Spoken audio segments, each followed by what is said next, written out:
problemado ako sa tulo ng aming lababo. Kaya naman, nung may nakita akong ad sa Facebook, tinry kong orderin ito.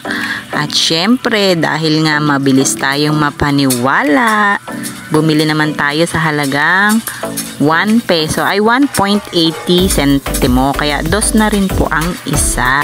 Kaya naman po mura siya dahil nakasale. At ayan nga, pinunasan ko na yung pinakatubo ng lababo at sinimulan ko na ngang idikit ang nabili kong pandikit. Para siyang slime yung nilalaro ng mga bata. Sobrang lambot sa kamay. At dahil hindi nga dyan ang tulo, doon talaga sa pinakalikod, kaya naman mas marami ang inilagay ko doon sa bandang likod, kaya hindi masyadong marami ang inilagay ko dyan sa harap. Nakaapat na sachet nga pala ako dyan.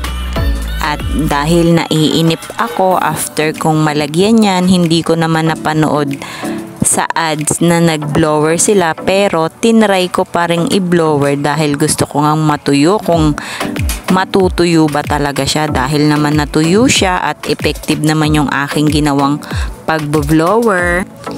I-try na nating buksan ng lababo nang malaman natin kung tumutulo pa. At ayan nga,